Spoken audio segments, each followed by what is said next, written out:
Before I tell you what happened in that morgue in Rhinelander, Wisconsin, I want you to know something. I've been a coroner for 15 years. I've seen bodies pulled from lakes, car wrecks, hunting accidents, suicides. I've performed over 300 autopsies. I thought I'd seen every way a human body could fail, every secret death could tell. I was wrong. If you're watching this from somewhere warm, somewhere far from the cold bite of a Wisconsin October, do me a favor. Hit that subscribe button. You're going to want to remember where you heard this story. And if you're from Rhinelander, or Oneida County, or anywhere near Lake Tomahawk, leave a comment. Tell me I'm not crazy. Tell me you remember. My name is David Marsh, and I have worked as the medical examiner for Oneida County in the town of Rhinelander, Wisconsin for over 15 years. In this town of 7,427 people, high school football games draw bigger crowds than Sunday services. Local dessert shops know your order before you sit down. And aside from seasonal tourism and the occasional driver who crashes into trees on Highway 8, there's not much else to speak of. It was October 28, 1983. A Thursday. The kind of cold, gray Thursday that makes you feel like winter's already here, even though it's not quite November. I was in my office above the Oneida County morgue, going through paperwork, death certificates, toxicology reports, the usual administrative work that comes with being a county coroner in a town of 8,000 people. The morgue itself was nothing special. Two-story brick building on the north side of town, built in 1952 on the site of an old hospital. 4 examination rooms downstairs, my office, and small apartment upstairs. I'd lived there for 3 years, ever since Linda left and took the house in the divorce. She said I spent more time with the dead than the living anyway. She wasn't wrong. The phone rang around 7:30 in the evening. I was heating up a TV dinner and watching the news. Something about tensions in Beirut, Reagan talking about nuclear missiles. The phone's shrill ring cut through Walter Cronkite's voice. "Marsh," I answered, balancing the phone between my shoulder and ear while I stirred the Salisbury steak. "David, it's Tom." Sheriff Tom Kowalski. We'd gone to high school together, played baseball. He was one of the few people in town who still called me by my first name. "We've got a body. Lake Tomahawk. Fishermen found him floating near the shore." I turned off the stove. "Drowning?" "Don't know yet. That's why I'm calling you. Body's in rough shape. Been in the water a while." "How long?" There was a pause. "That's the thing. Body looks like it's been there weeks, maybe months. But the fisherman was out there just yesterday. Nothing." I grabbed my coat and keys. "I'll be there in 20 minutes. "David?" Tom's voice had an edge I didn't like. "Bring your camera. This one's odd." Lake Tomahawk is about 12 miles northeast of Rhinelander, a dark stretch of water surrounded by thick pine forests. By the time I got there, the sun had set, and the scene was lit by harsh, portable lights the sheriff's department had set up. The lake looked black and endless, like it could swallow the whole world. Tom met me at the shore, his breath visible in the cold air. Deputy Miller was there too, looking pale and younger than his 23 years. The body was laid out on a tarp, covered with a sheet. "Who found him?" I asked, setting down my equipment case. "Local guy, Jerry Paulson. He was fishing near the North Shore, saw something floating. Thought it was a log at first." Tom gestured toward an older man sitting in the back of a squad car, wrapped in a blanket and staring at nothing. "He's pretty shaken up." I pulled on latex gloves and knelt beside the body. "Let's see what we've got." Tom pulled back the sheet. The smell hit me first, not the usual reek of decomposition, but something else, something chemical and wrong. The body was male, maybe late 30s or early 40s. Advanced decomposition, skin sloughing off in places, bloated from water absorption. But it was the clothing that made me stop. He was wearing a suit, not a modern suit, something from decades ago. The fabric was rotted and stained, but I could still see the style: narrow lapels, thin tie, the cut of the jacket. I'd seen clothing like this in old photographs my father kept from the early 60s. "Has anyone reported a missing person matching this description?" I asked, examining the body more closely. "Not in years," Tom said quietly. "Last missing person in Oneida County was Martha Henderson, and that was 1979. She was 72. I checked the man's pockets carefully, finding a wallet. Inside was a driver's license, the plastic warped and waterlogged but still readable. Wisconsin. Issued 1961. The name read John R. Morrison. The photo showed a man in his 30s with dark hair and strong features. The address was in Rhinelander, a street I knew had been torn down in the 70s to make way for the new highway. 1961, I muttered, more to myself than to Tom. This license is 22 years old. "Could be an old license he kept," Deputy Miller offered. "Some people don't update them." "For 22 years? Tom shook his head. "David, you're the expert. What are we looking at?" I was already taking photographs, documenting everything. The clothing, the decomposition pattern, the strange discoloration of the skin. I need to get him back to the morgue. Full autopsy. Something's not adding up. By 9 o'clock, I had the body on the examination table in room 4. Room 4 was my preferred autopsy suite. Good lighting, new ventilation system installed just last year, plenty of counter space. I'd performed maybe 60 autopsies in that room since '82. I started with external examination, speaking into my handheld recorder as I worked. Old habit from medical school. October 28, 1983, 21:15 hours. Unidentified male, approximate age 35 to 45. Found in Lake Tomahawk, Oneida County. Body shows advanced decomposition consistent with prolonged water immersion. No visible signs of trauma. Clothing appears to be from early 1960s era. As I worked, that feeling of wrongness grew stronger. The decomposition pattern was off. Bodies that spend months in water look a certain way. The skin separates from the underlying tissue. There's characteristic damage from fish and other scavengers.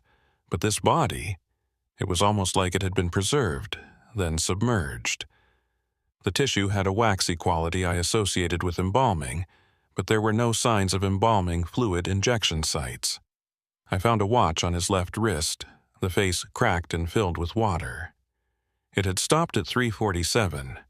I couldn't tell if that was AM or PM or even what day. I photographed it and set it aside. The internal examination was even stranger. The organs showed the kind of degradation you'd expect from a body that had been dead for weeks, but there were inconsistencies.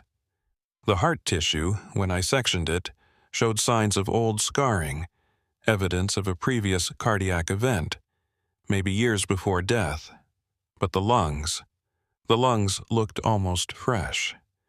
I was examining the stomach contents when I heard it. A door closing.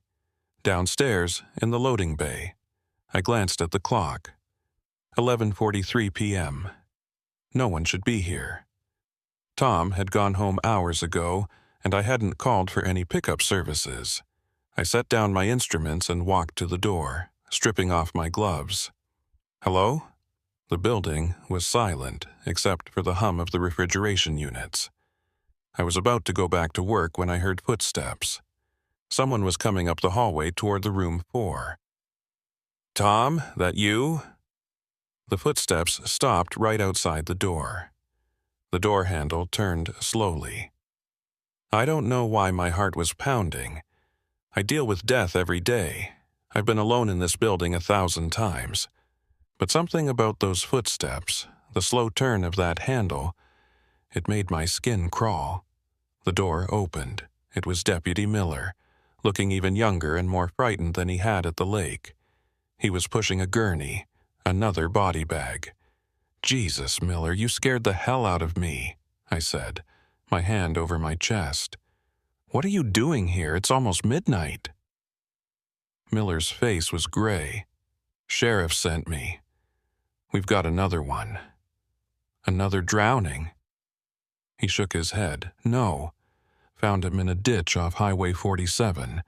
But Dr. Marsh..." He swallowed hard. "You need to see this." Something in his tone made my stomach drop. "Bring him in." Miller wheeled the gurney into room 4, next to the table where I'd been working on John Doe. He unzipped the body bag slowly, like he was afraid of what was inside. The body that emerged made me take a step back. It was the same face, the same man I'd been autopsying for the past 2 hours. Same strong features, same build. But this body was different, less decomposed. The clothing was different too, a brown jacket with wide lapels, flared pants, 1970s style. And there was something else, something that made my mouth go dry. On the corpse's right hand, on the ring finger, there was a gold band, a wedding ring. I stepped closer, my pulse hammering in my ears, and looked at it under the bright examination light.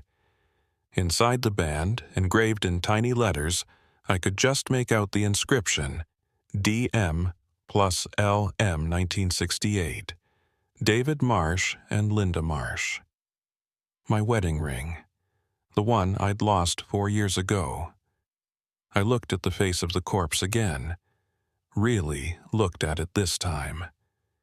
It was my face, aged, dead, but unmistakably mine. "Dr. Marsh," Deputy Miller's voice sounded far away. "Dr. Marsh, are you okay?" I couldn't answer. I was staring at my own body, wearing my wedding ring, lying dead on a table in room 4. The lights flickered, and from somewhere in the building, I heard a sound that made my blood freeze, the grinding, mechanical hum of the freight elevator starting up. Someone else was coming. The freight elevator stopped on the first floor. The doors opened with a metallic groan that echoed through the empty morgue. I stood frozen in room 4, staring at my own corpse on the examination table, listening to footsteps approach down the hallway. Deputy Miller had gone pale. "Dr. Marsh, I don't understand. That's you. How is that you?" I couldn't answer. My mind was racing through impossible explanations. A twin I didn't know about? Some kind of elaborate hoax? But the ring. That ring was mine. I knew every scratch on it, every tiny imperfection. Linda had picked it out at a jewelry store in Milwaukee back in '68. The footsteps stopped outside room 4. Tom Kowalski pushed open the door, and the look on his face told me he knew. He'd seen the second body. He'd made the connection. "David," he said quietly, his hand resting on his service weapon out of habit, not threat. "I need you to step away from the table." "Tom, I don't know what's happening. Step away from the table, now." I did, raising my hand slightly. Miller moved between me and the bodies, his own hand hovering near his gun. Tom came closer, studying my face, then the face of the corpse, back and forth. The resemblance was unmistakable. "It's not possible," Tom said finally. "You're standing right here, but that's..." He touched the corpse's face, checking for a mask, for makeup, for anything that would make sense. His hand came away trembling. "David, what the hell is going on?" "I don't know." My voice sounded hollow. "I've never seen this man before, never. But the ring..." I gestured weakly at the gold band on the corpse's finger. "That's my wedding ring, the one I lost in '79. Tom examined the ring without removing it, tilting the hand to see the inscription. His face went from confused to afraid. He'd been at my wedding. He knew that ring. "There has to be an explanation," he said, more to himself than to me. Some logical explanation. People can look similar. Maybe he stole your ring. Maybe he has my birthmark, Tom. The room went silent. What? Tom whispered. I pointed to the corpse's left shoulder, visible where Miller had partially undressed it. There, about 2 inches below the collarbone, was a distinctive port wine stain about the size of a quarter. I'd had it since birth. My mother used to call it my angel kiss. I pulled down my own shirt collar, revealing the identical mark on my living shoulder. Miller made a small sound and backed toward the door. Tom just stared, his face going through a range of expressions: disbelief, fear, anger, confusion, before settling on something I'd never seen on him before: raw terror. "This isn't possible," Tom said. "This isn't possible. I know." "Then how do you explain it?" "I can't." Tom ran his hand through his graying hair, a gesture I knew meant he was trying to solve a problem he couldn't understand. He'd done the same thing when we were 17 and his father died suddenly. Some problems don't have solutions. Some things just are. "We need to call someone," Tom said finally. "State police, FBI, someone who handles— I don't know what this is. Something beyond small-town jurisdiction." "And tell them what?" I gestured at the 2 corpses. That I'm examining my own body? That somehow there are 2 of me lying dead in my morgue? They'll think we've lost our minds. Maybe we have. The overhead lights flickered again, longer this time. When they came back on, they were dimmer, casting strange shadows across the examination tables. The temperature in the room seemed to drop 10 degrees. I could see my breath. "The climate control system must be malfunctioning," I said, but I didn't believe it. Nothing about this was a simple mechanical failure. "Dr. Marsh," Miller said from the doorway, his voice cracking. "The elevator, it's moving again." We all heard it. The grinding of cables, the rumble of the freight elevator descending to the basement level where we kept the cold storage units, where we kept bodies waiting for examination. "How many bodies do we have in storage?" Tom asked, his hand now firmly on his weapon. 3, I said. "Traffic fatality from Tuesday, elderly woman from the nursing home, and a heart attack victim from this morning." Could someone be stealing them? Some kind of sick grave robbery? Before I could answer, the elevator started coming back up. First floor, it didn't stop, it kept rising. Second floor, my apartment. The elevator stopped. The 3 of us stood in room 4, listening. Footsteps above us. Slow, deliberate, moving across the ceiling toward the stairs that led down to the morgue level. "Could be a vagrant," Miller whispered, but he didn't sound convinced. Sometimes homeless people break in when it's cold. Tom had drawn his weapon. "David, is there another way out of this room?" "The loading bay door, but the lights went out completely. Emergency lighting kicked in after 3 seconds that felt like 3 hours, bathing everything in a red glow.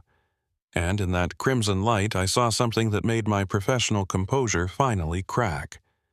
The corpse on the table, the one wearing my wedding ring, the one with my face, its eyes were open." "Jesus Christ," Miller breathed. "It's post-mortem muscle contraction," I said automatically, my training trying to impose order on chaos. "The sphincter muscles relax, the eyelids can—" The corpse's hand moved. Slowly, deliberately, the fingers curled into a fist, then relaxed.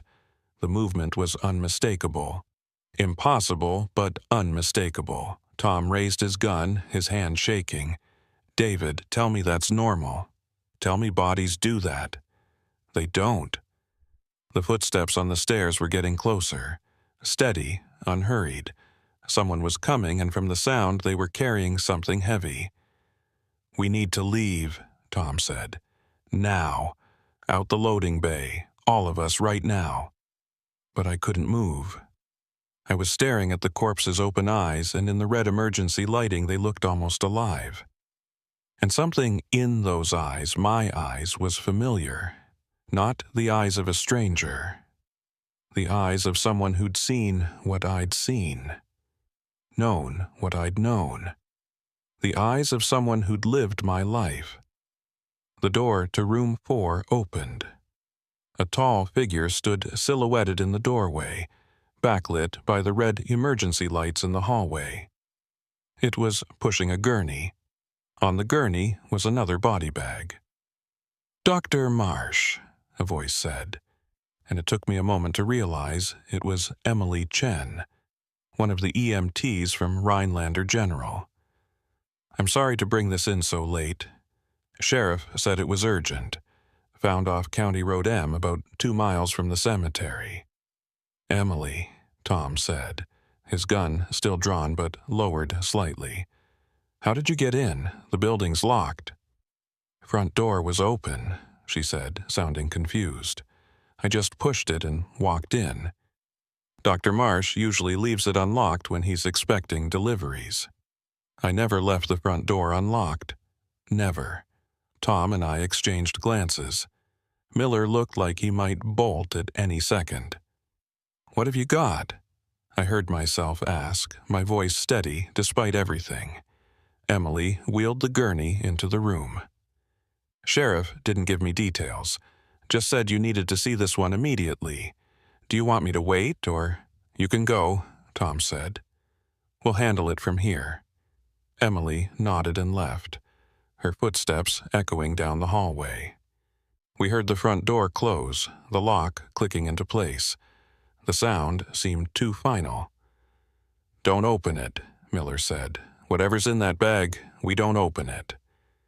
But I was already moving forward. Some part of me knew what was in the bag. Some part of me had known since the moment the first body arrived from Lake Tomahawk. The zipper made a harsh sound in the quiet room. The third body was me again. But this one was different. Fresher. The clothing was contemporary, a jacket I recognized because it was hanging in my closet upstairs. Dark blue windbreaker with the Oneida County Coroner logo on the breast. The pants were jeans I'd bought last month, and on his wrist was a digital watch, the kind that had just come out this year. A Casio. The display was still faintly glowing. The watch face read 11:52 p.m., October 28, 1983. 12 minutes ago. "That's what you're wearing," Miller said, pointing at my identical windbreaker. "Right now, that's what you're wearing." I looked down at myself. He was right. Same jacket, same jeans. But this body, this version of me, had been dead for at least a few hours. Rigor mortis was setting in. Body temperature was dropping. "The watch," I said, my voice distant. "Look at the watch." Tom leaned closer. The digital display showed the time, the date, and something else, an alarm setting. It was set for 3:47 a.m. Same time the first body's watch had stopped. "Someone's playing a sick game," Tom said, but there was no conviction in his voice anymore. "Someone's found men who look like you, dressed them up, planted your ring. Your watch, this is all—" "The birthmark," I interrupted.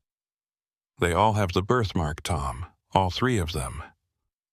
I checked. I already knew what I'd find, but I had to see it. I rolled the second body onto its side, exposing the left shoulder. Same port wine stain, exact same shape and location. I checked the third body, same mark.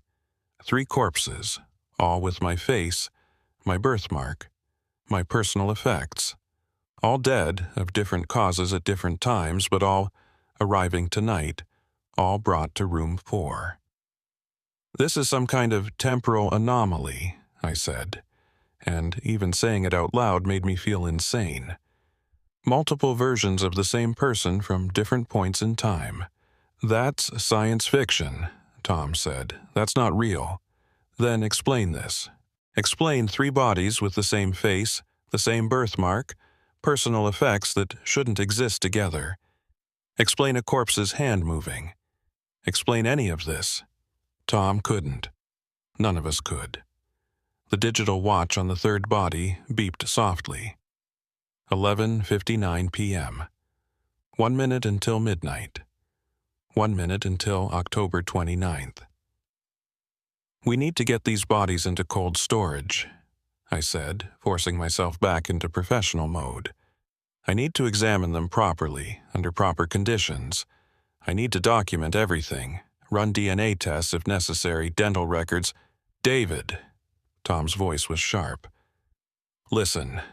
The elevator was moving again, going down, and this time we could hear something else with it. A sound like breathing, heavy, labored breathing, echoing up the elevator shaft. "That's not Emily," Miller whispered. "She left through the front door." The elevator stopped on the basement level. Long silence. Then the cables started moving again, coming back up. "How many bodies can that elevator hold?" Tom asked. 4, I said. "It's designed for 4 gurneys. And how many do we have here now?" 3. Tom's face went white. "Then there's room for 1 more. The elevator continued its climb. 1st floor, 2nd floor. It didn't stop.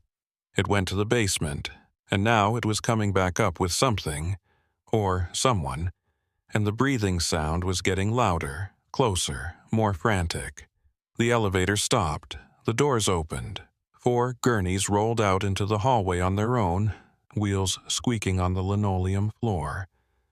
I could see them through the small window in room 4's door. 4 body bags, zipped closed, moving toward us with horrible purpose. "The loading bay," Tom said, grabbing my arm. "Now." But I was already at the door, looking out at those approaching gurneys. Because I knew, with the kind of certainty that comes from standing in a morgue at midnight surrounded by your own corpses, that running wouldn't help. These bodies weren't being delivered to me. They were coming for me. And as the first gurney reached the door to room 4, I saw something that made me understand the horrifying truth. The zipper on the closest body bag was slowly, deliberately, being opened from the inside. I don't remember making the decision to run. One moment, I was standing at the door to room 4, watching that body bag unzip itself, and the next, I was sprinting down the hallway with Tom and Miller behind me, our footsteps echoing off the concrete walls of the Oneida County morgue. We burst through the loading bay door into the cold October night. The parking lot was empty except for Tom's squad car and my old Chevy pickup. The streetlight at the corner flickered, casting unstable shadows across the pavement. "Keys," Tom said, breathing hard. "David, where are your keys?" I patted my pockets. Empty. "Upstairs, in my apartment." "Then we take my car. Both of you, get in." But I was already turning back toward the building. "I need to go back. The bodies, the evidence."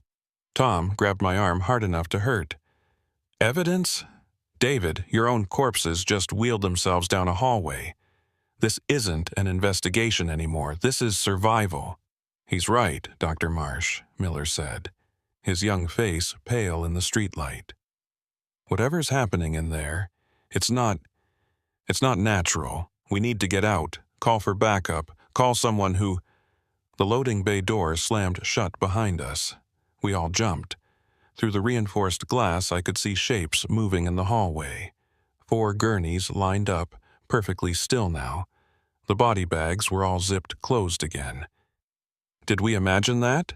Miller asked. "The bag opening? Did that really happen?" "I don't know," I admitted. "I don't know what's real anymore." Tom pulled out his radio. "Dispatch, this is Sheriff Kowalski. I need all available units at the county morgue, corner of Lincoln and 3rd. We have a—" He paused, searching for words. "We have a situation." Static answered him. He tried again. More static, but Underneath it, I could hear something else, a voice, faint, distorted, but somehow familiar. Help me. Room 4, help me. Tom turned off the radio. We're going back to the station. We're going to figure out what's happening, and we're going to do it somewhere with backup and witnesses, and I can't leave, I said. David, those bodies in there, they're me. Different versions of me from different times. Don't you understand? If I leave, if I run, I'm just delaying what's already happened. They all ended up here. In this morgue. In room 4. Then we change that, Tom said. We get you out of here, out of Rhinelander if we have to. We break whatever pattern this is. I wanted to believe him. But something inside me, some instinct deeper than logic, knew it wouldn't work. The bodies weren't chasing me. They were waiting for me. There was a difference. I need to go back in, I said. I need to understand. Like hell you do. Tom, I'm a coroner. My job is to understand death. And right now, I'm looking at my own death, multiple times from multiple timelines. If I don't figure out what's happening, I'm just going to become one more body on a table. Tom studied my face for a long moment. You really think you can solve this? You think there's a rational explanation? I think there's an explanation. I don't know if it'll be rational. Miller had been quiet, staring at the morgue building. Now he spoke up, his voice trembling.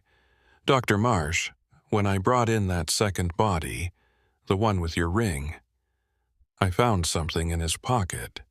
I didn't mention it because I thought it was a mistake, but he pulled out a folded piece of paper. Even in the uncertain streetlight, I could see it was old, yellowed with age. Miller handed it to me, and I unfolded it carefully. It was a note, handwritten in pen. The ink was faded but readable. If you're reading this, you're already dead. The asylum never closed. The treatments never stopped. Room 4 is where they kept you. Room 4 is where you died. Everything since 1961 has been an echo.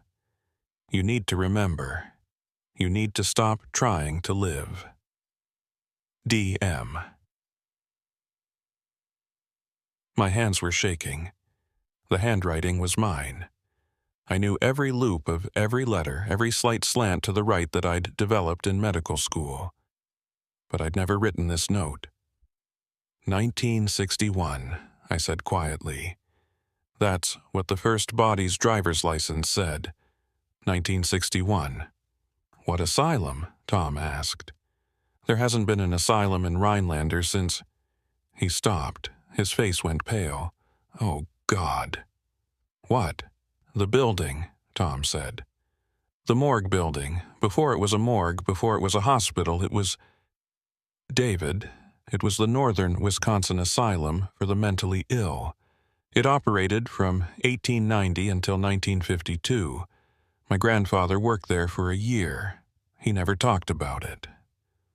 Something cold spread through my chest. I'd worked in this building for 15 years. I'd lived here for 3. How had I never known? What happened to the asylum? I asked. They closed it after some kind of incident. Multiple patient deaths, negligence charges. The state razed most of the building and built the hospital on the same site. When the hospital closed in '67, they convey. Where did they keep the psychiatric patients?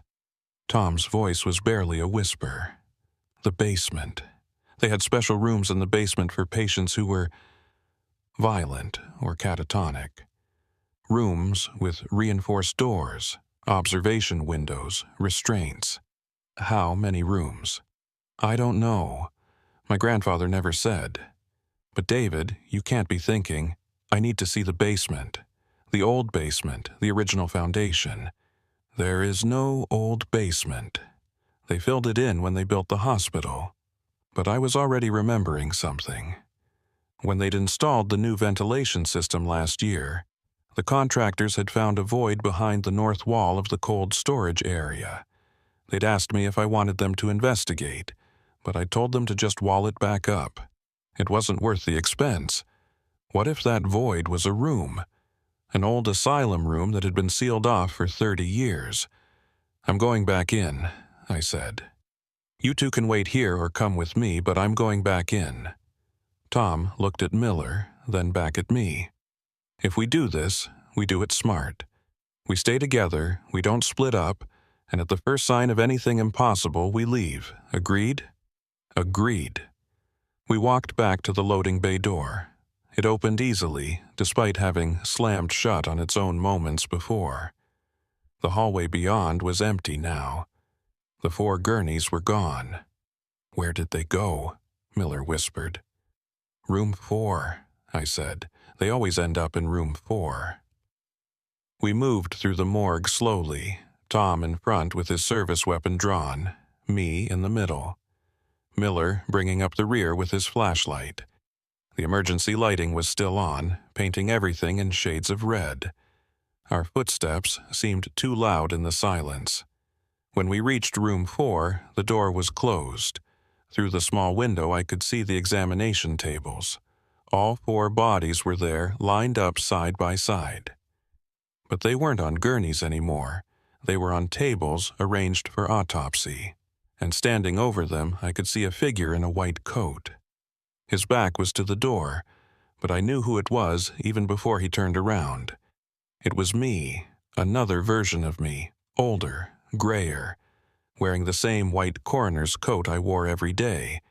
He was holding a scalpel, about to make the first incision on one of the bodies. Tom raised his gun. "Don't move. Hands where I can see them." The figure turned slowly. His face was mine, but aged, maybe 50, maybe older. There was a tiredness in his eyes that went beyond physical exhaustion. He looked at me, the younger me, and smiled sadly. "You can't shoot me, Sheriff," the older version said. "You know that, and David, you can't run from this. I tried. Every version of us has tried." "Who are you?" I asked, though I already knew. "I'm you, 15 years from now, or 20, or 30. Time doesn't work the same way here in this building. Not since what they did to us. The asylum," I said. "The treatments." He nodded. 1961. You were a patient, David, not a doctor, not a coroner. A patient. They called you delusional, schizophrenic. Your wife, Linda's grandmother, had you committed because you kept insisting you were a medical examiner, that you had a degree, a practice. But there was no degree, there was no practice. You were 22 years old and convinced you'd lived a future life. "That's not true," I said, but my voice was weak. "I remember medical school. I remember my residency, my first job in Milwaukee. Implanted memories. They were experimenting with electroshock therapy, trying to create new personalities for patients who couldn't cope with their trauma. They put you in room 4, they strapped you to the table, and they shocked you until your heart stopped. No. You died here, October 28th, 1961.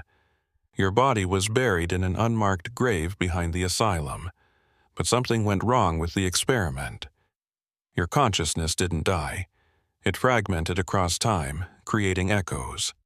Every few years, one of those echoes becomes solid enough to live for a while, to believe it's real. But they all end up here. They all come back to room 4. I wanted to deny it. I wanted to pull out my driver's license, my medical degree, my divorce papers, all the evidence of my real life. But those documents suddenly seemed flimsy, suspect. How did I know they were real? How did I know any of this was real? "The first body," I said slowly, "from Lake Tomahawk, the 1961 clothing, that was the original you. The first death, the body they buried. It surfaces every October 28th, rising from whatever grave or water it was hidden in. The others are echoes from different years. They all converge tonight because tonight is when you died. And you? I looked at the older version of myself. What year are you from? 1998. I lived the longest of all the echoes. I became county coroner just like you. I even convinced myself I was happy. But every year on this date I felt it. The pull, the need to come back here. And finally, I couldn't resist any more. What happens? I asked. What happens when an echo comes back? The older me looked at the bodies on the tables. We become what we always were. Evidence. Data points in a failed experiment. We return to room 4, and we wait for the next echo to arrive. And when they do, we try to warn them. But they never listen. We never listen. Tom had lowered his gun, his face stricken. This is insane. All of this is insane. Is it? The older me gestured around room 4. Sheriff, you've known David since high school. Tell me, do you remember specific events from those years? Specific conversations? Or are they just vague impressions? The kind of false memories an echo might have. Tom opened his mouth, closed it. I remember. Do you? Or do you just remember remembering? Stop it, I said. Even if this is true, even if I died in 1961, I'm here now. I'm alive. I have memories, experiences, 15 years of work, 22, the older me interrupted. You've been the coroner for 22 years, since 1961. Every year, on October 28th, you wake up and start over, convinced it's 1983, convinced you're real. The building resets. Your memories reset. But the bodies remember. Room 4 remembers. I looked at Tom and Miller. Is that true? Have I been here 22 years? Tom's face was gray. David, I don't know. I remember you taking the job, but I can't remember when. It feels recent, but... The bodies, I said, turning back to my older self. Why do they keep appearing? Why multiple versions? Because you keep trying to live. Every echo that forms is another attempt to escape what happened. But they all fail. They all end up here, and eventually, you'll stop fighting. You'll lie down on the table in room 4, and you'll let go. That's when it ends. And if I don't, then you become another body, another echo, and the cycle continues. I looked at the 4 bodies on the tables, all wearing my face. One from 1961, one from 1975, one from 1989, one from earlier tonight. All of them me. All of them dead. There has to be another way, I said. If I can understand what happened, if I can find the records from the asylum, maybe I can break the cycle. The older me shook his head. I thought that too. I searched for years. There are no records. The asylum destroyed everything when they closed. The only evidence that you ever existed is in this room. Then I'll create new evidence.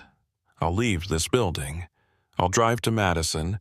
I'll get my fingerprints on file, my DNA tested, something that proves I existed beyond this moment. And what happens when you try to leave? I walked to the door of room 4, opened it, stepped into the hallway. Tom and Miller followed me, but when I looked back at them, they seemed distant, faded, like photographs left in the sun too long. David, Tom called, his voice echoing strangely. Where are you going? Out, I said. I'm leaving.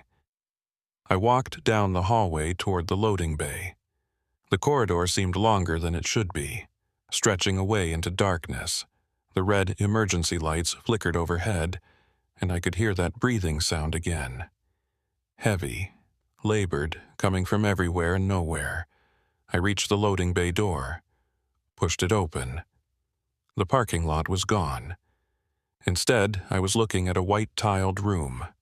Old, institutional tiles, cracked and stained. In the center of the room was a hospital bed with leather restraints. Beside it, an electroshock machine from the 1960s, all copper and bakelite and frayed wires. On the wall, stenciled in black paint, Room 4. I turned around. The morgue hallway was gone. I was in the asylum, the original room, the place where I'd died. "No," I whispered. "This isn't real. This is a hallucination, a false memory, something from the experiments." "It's the only real thing," a voice said behind me. I spun around. Standing in the doorway was a man in a white coat. Not my older self, a doctor. He was holding a clipboard, looking at me with the detached interest of someone observing a laboratory specimen. "Subject 4-7-7, he said, reading from the clipboard. "David Morrison, age 22, admitted October 1961 for treatment of delusional disorder. Patient believes himself to be a medical professional, specifically a coroner. Resists all attempts to correct false memories. Recommended treatment, progressive electroconvulsive therapy." "No," I said. "I'm David Marsh. I'm the county coroner. I have a degree from the University of Wisconsin. I have 15 years of experience. You have a high school diploma and a history of mental illness," the doctor said flatly. "Your wife had you committed after you tried to perform an autopsy on the family dog, insisting it was your duty as a medical examiner. You are not well, Mr. Morrison, but we can help you." "I'm not Morrison. I'm Marsh, David Marsh." There is no David Marsh. There never was. That identity is a construct, a fiction you created to escape your reality. But we're going to bring you back. We're going to make you well. He gestured, and orderlies appeared from the shadows. Large men with blank faces and strong hands. They grabbed my arms, began dragging me toward the bed with restraints. "No, Tom, Miller, help me." But there was no Tom, no Miller, just the asylum and the doctor, and the terrible knowledge that maybe, I'd never left this room. Maybe I'd been here all along, dreaming of a life that never existed. They strapped me to the bed. The doctor picked up the electrodes. "This will only hurt for a moment," he said. "And when you wake up, you'll be better. You'll understand that David Marsh was never real." "Please," I begged. "Please, I have memories. I have a life. I have—" The doctor placed the electrodes on my temples. "Everyone has memories, Mr. Morrison. That doesn't make them true." He reached for the switch, and in that moment I understood. The cycles, the echoes, the bodies in Room 4, they were all me, trying to escape this moment. The moment when I stopped being real, the moment when David Marsh died and David Morrison was born. A failed experiment in a forgotten asylum. The doctor flipped the switch. The world exploded into white light and pain, and when I opened my eyes, I was back in the morgue, in Room 4, lying on an examination table. My older self was standing over me, scalpel in hand. "It's time," he said gently. "It's time to stop fighting. It's time to accept what you are." "What am I?" I whispered. "A ghost. An echo, a memory that refuses to die." The scalpel came down, and everything went dark. I didn't die. The scalpel came down, and I felt the cold bite of steel against my chest. I felt the blood welling up, warm and real. I felt everything dying, but I didn't die. Because I was already dead. Had been dead for 22 years. I opened my eyes, if eyes is what they were, and found myself standing beside the examination table in Room 4. My older self was still there, scalpel in hand, looking down at the body he'd just cut into. My body. another echo, another version, finally accepting what it was. "How many times?" I asked him. "How many times have we done this?" He looked up at me, and I saw tears in his eyes. "I don't know anymore. Hundreds, thousands, every October 28th a new echo forms. Sometimes they last years, like me, sometimes just hours, like you, but they all end here, they all come home." I looked down at the body, my body, on the table. The Y incision was precise, professional. Even in death, I couldn't stop being a coroner. "Is there any way out?" I asked, though I already knew the answer. "One," he said. "Stop fighting. Stop trying to be real. Accept that David Marsh was a dream, a story you told yourself in the moment between life and death. Let go. And then what? I don't know. Maybe nothing. Maybe peace. Maybe you finally get to rest." I thought about Linda. The way she smiled when we got married, the way she cried when she left. Were those memories real, or were they the fantasies of a dying mind, trying to create a life in the seconds between heartbeats? I thought about Tom, my best friend since childhood. The baseball games, the late-night conversations, the way he'd stood by me through the divorce. Had any of that happened? Or was Tom just another character in the elaborate fiction I'd constructed? I thought about the bodies I'd examined over my 15 years as a coroner. The car accident victims, the suicides, the natural deaths. Had I helped their families find closure?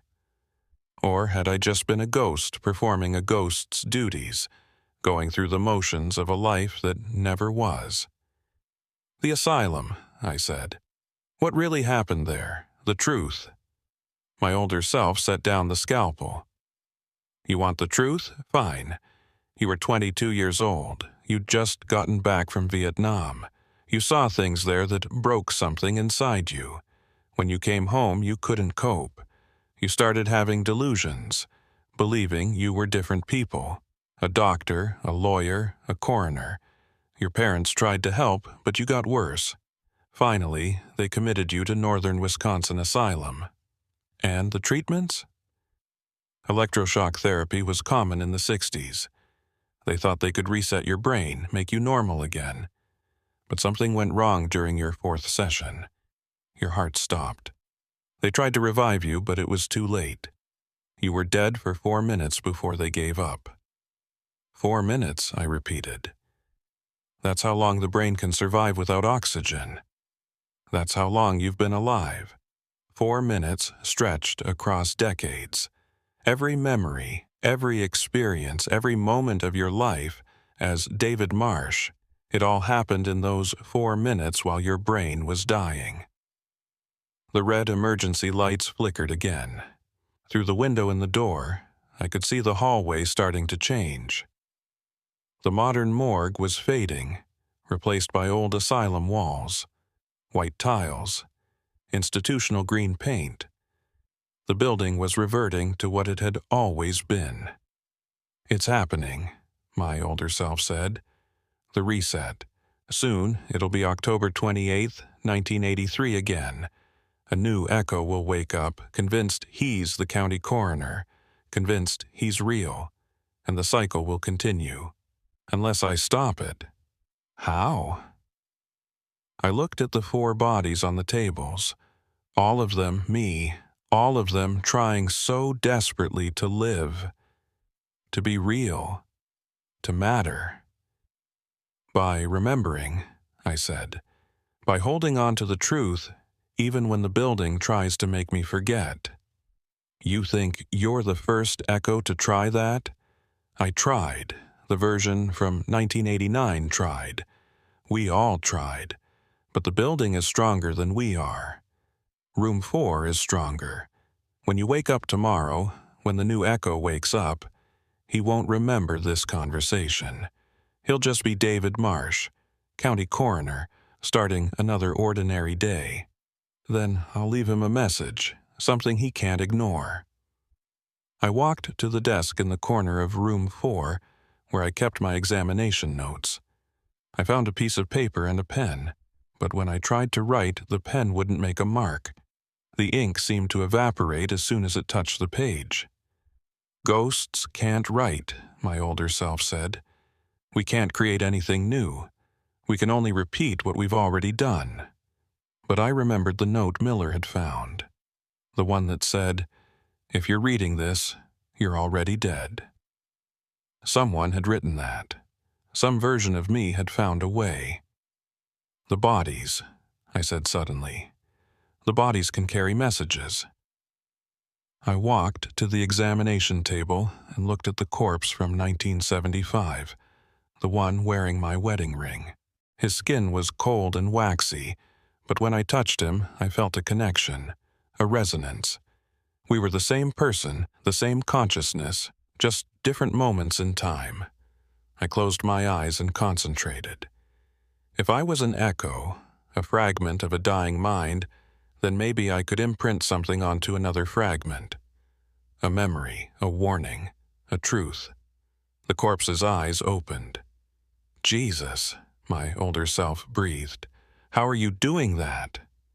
"We're all connected," I said. "All the echoes, all the versions.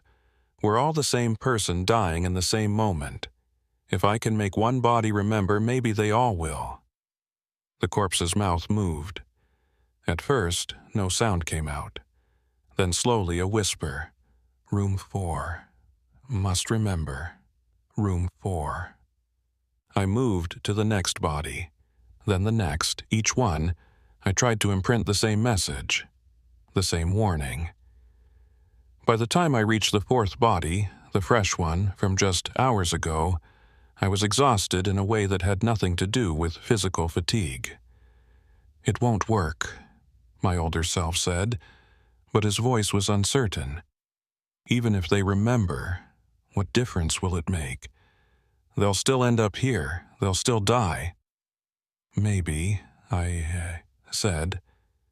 "But maybe if enough echoes remember, if enough versions carry the warning, one of them will find a way to break the cycle. One of them will figure out what we couldn't." The building shuddered. The transformation was accelerating now. Room 4 was becoming the asylum room again. The examination tables were morphing into hospital beds with restraints. The modern medical equipment was fading away, replaced by 1960s technology, and in the corner, materializing out of the shadows, was the electroshock machine. "It's time," my older self said. "The cycle is resetting. In a few moments, you'll be gone. The new echo will wake up, and none of this will have happened. What about you?" He smiled sadly. "I've been here too long. I think maybe I'm not an echo anymore. I think I'm part of the building now, part of room 4. I'll wait here for the next version, and I'll try to warn him, and he won't listen, just like you didn't listen, just like I didn't listen. There has to be a way out," I said desperately. "There has to be something we haven't tried." "There is one thing." He gestured to the examination table. "Lie down, accept it. Not the death in the asylum, that already happened. Accept the death of David Marsh. Accept that this life, this identity, was never real. Let it go willingly, instead of fighting until the end." And then, I don't know, but it has to be better than this. Better than repeating the same 4 minutes forever, living and dying and never truly being either one. I looked at the table, at the restraints that were forming, the leather straps appearing out of thin air, at the electrodes starting to materialize. "If I do this," I said, "if I accept it, will it end? Will the echoes stop?" "I don't know," he admitted, "but maybe if one version finally accepts the truth, the loop will break. Maybe the building will finally let us rest." Through the window, I could see Tom and Miller in the hallway. They were fading, becoming translucent. They'd never been real either, just characters I'd created. familiar faces to populate my dying dream. I thought about Linda, wherever she really was, the real woman who'd married David Morrison before his breakdown, not the fictional Linda Marsh I remembered. I hoped she'd found happiness. I hoped she'd moved on and forgotten the troubled young veteran who'd believed he was someone else. I climbed onto the examination table. "Thank you," I said to my older self, "for trying to help, for trying to warn me." "It's what we do," he said. "We're coroners.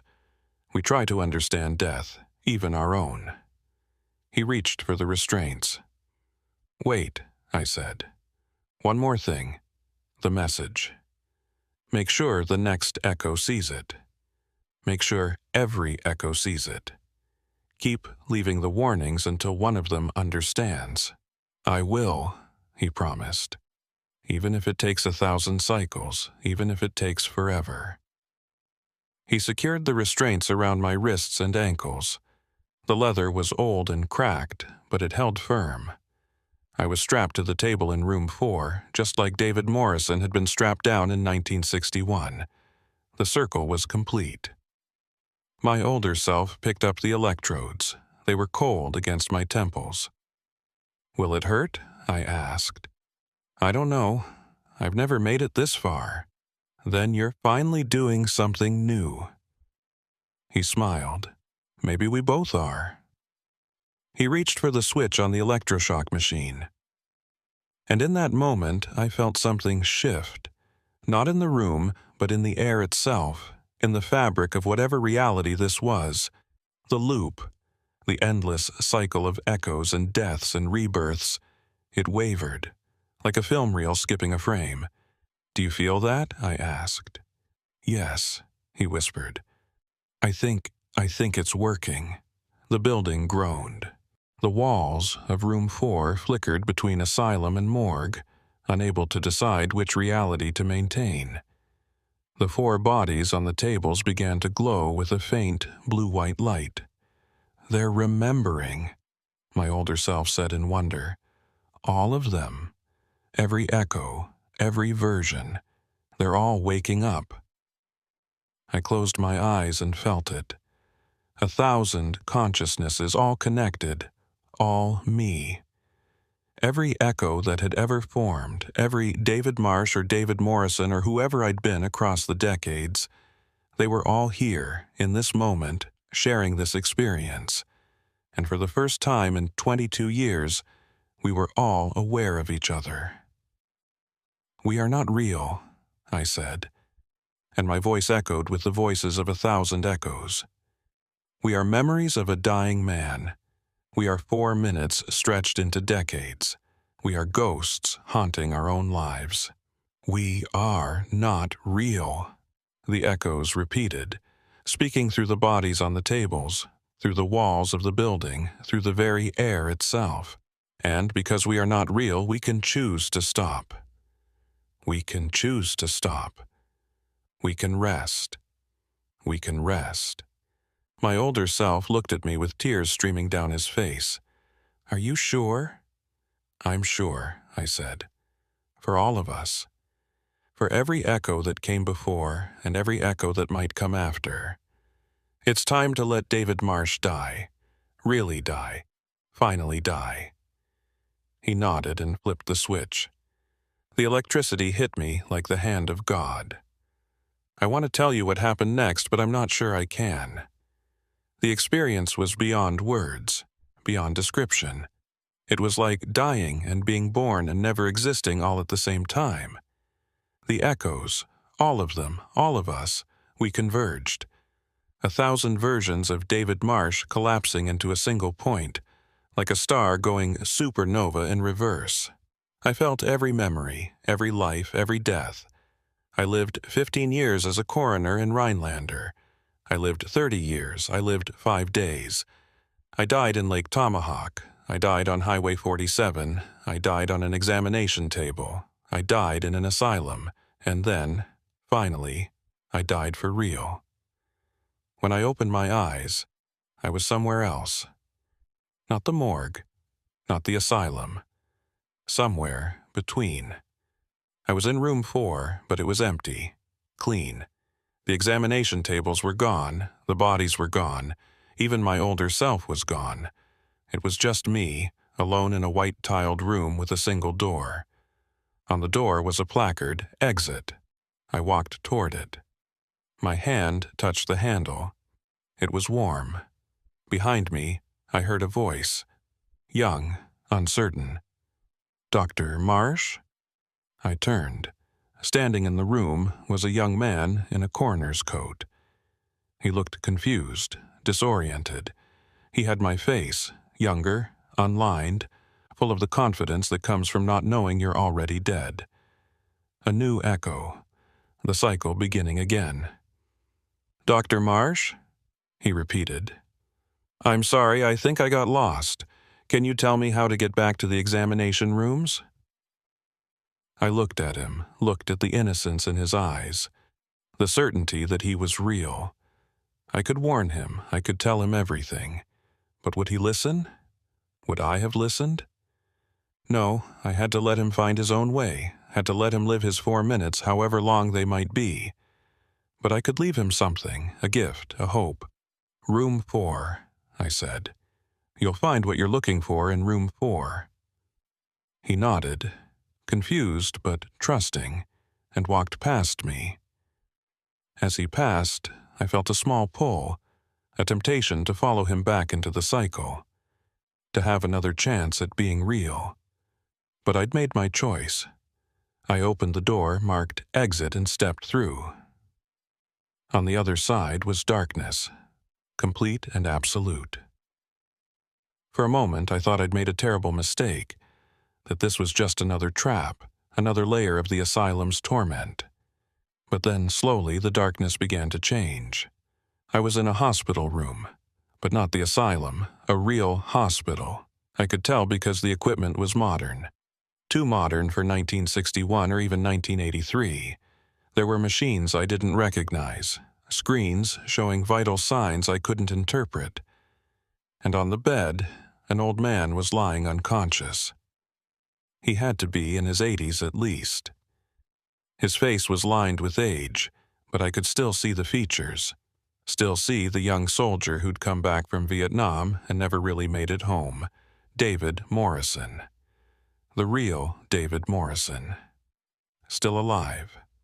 A doctor stood beside the bed, reviewing a chart. She was young, professional, wearing a modern white coat. "Mr. Morrison's brain activity is increasing," she said to someone I couldn't see. "He's been in this coma for 3 weeks. I'm starting to think he might wake up. Has he said anything?" Another voice, a woman, older, sitting in a chair by the bed. "Any sounds, any movement?" Some vocalizations, mostly mumbling. "He seems to be dreaming very vividly.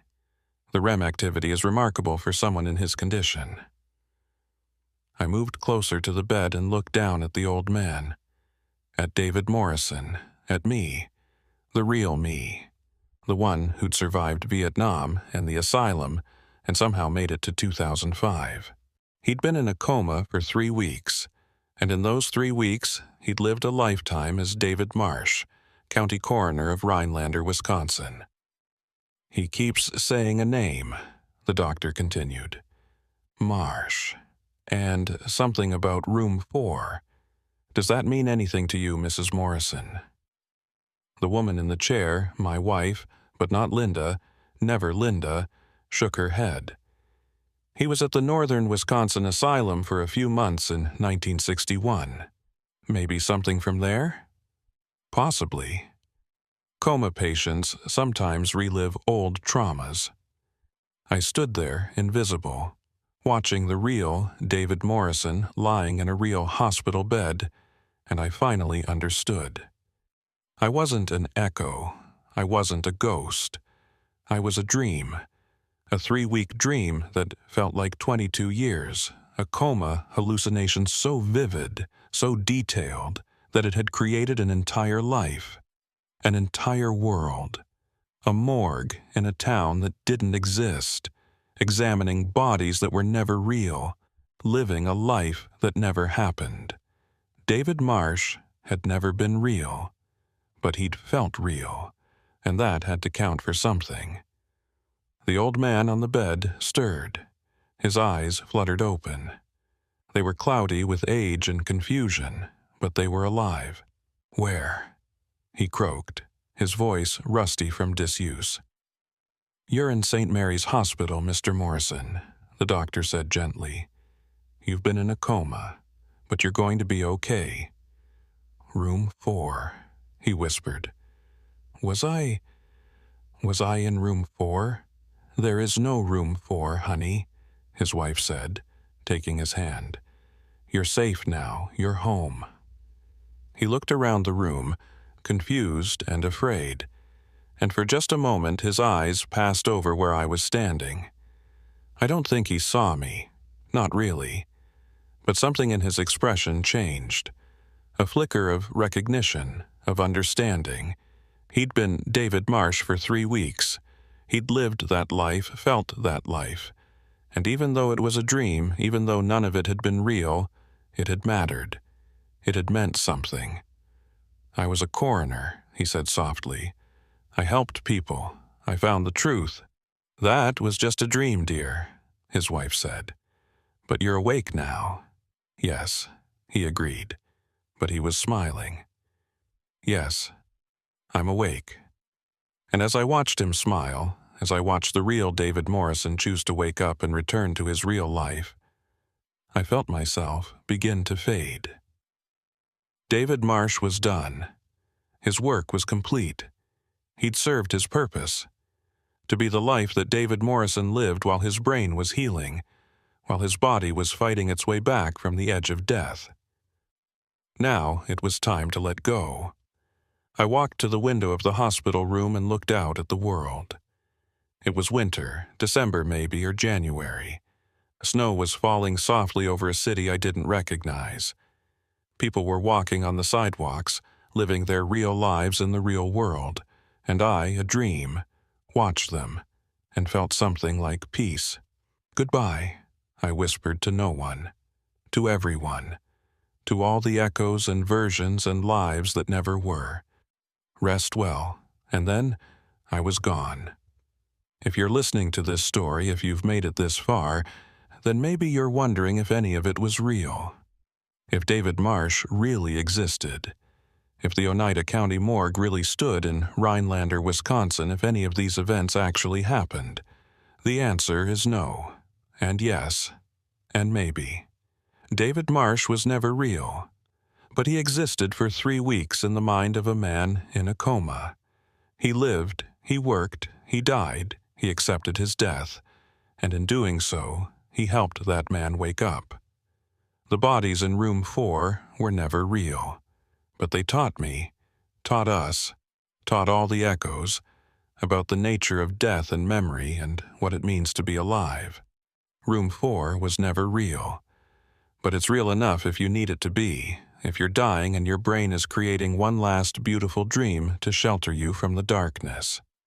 If you're scared and alone, and you need to believe that someone, somewhere, is trying to find the truth. We all have a room 4, a place where we're forced to confront what we truly are, where we strip away the illusions and face the stark reality of our mortality.